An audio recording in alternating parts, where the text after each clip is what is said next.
Sindh press club Sehwan report Mohammad Safar Sewani सेवण में general election 2024 PA 77 सेवण ते तालुके सेवण के मौजूद शख्सियत सियासी समाजी अगवान पाकिस्तान तहरीक इंसाफ के अगोड़ जिला बयान शुरो के सदर सैयद मोहम्मद अली शाह काज़मी तरफा पाकिस्तान के झंडे हेठ आज़ाद उम्मीदवार तौर इंतखाबी निशान मोड़ तहत इलेक्शन विढ़ण जो फैसलो।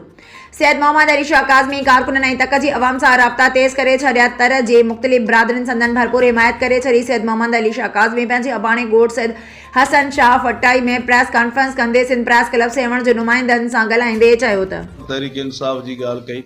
मूं पाकिस्तान तहरीक इंसाफ उन वक्त में लियाकत अली खान जतोई जे थ्रू उन सां गॾु जेको असां जॉइन कयोसीं। ज़िले जो मूंखे जनरल सेक्रेटरी कयो, वरी जनरल सेक्रेटरी कयो, वरी डिवीज़न हैदराबाद जो मूंखे जनरल सेक्रेटरी कयो। 6 ज़िलनि ताईं असां कमु कयोसीं। वरी अमीर बख्श भुट्टे जी क़यादत जेको आहे सो उतां उनखे हटायो वियो।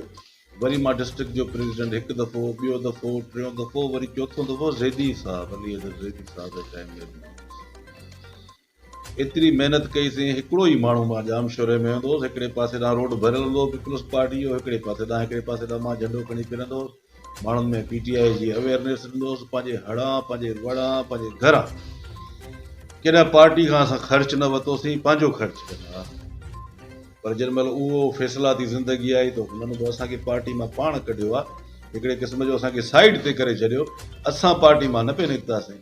हुननि असांजो क़दुरु न कयो। लियाकत अली खान जतोई सां न बल्कि अब्दुल हमीद खान जतोई सां मुंहिंजे ॾाॾा साईं सां जा तालुकात हो। सॼी ज़िंदगी असां हिननि जी बेलोस ख़िदमत कई।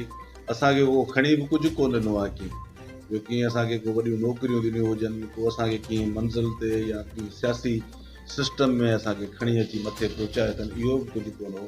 त बि असां बेलोस हलियासीं, पर असांखे हमेशह नज़र अंदाज़ त पोइ जेको ॾुख में दोस्त गॾु न हुजे ऐं जंहिंसां असां सॼी 4 पीढ़ियुनि मुसलसल बेलोस उन्हनि सां गॾु साथ निभायो हुजे, जेको ॾुख जी घड़ीअ में न अचे, पोइ बहितर आहे पोइ माण्हू साइड ते ख़ामोश थी वेही रहे।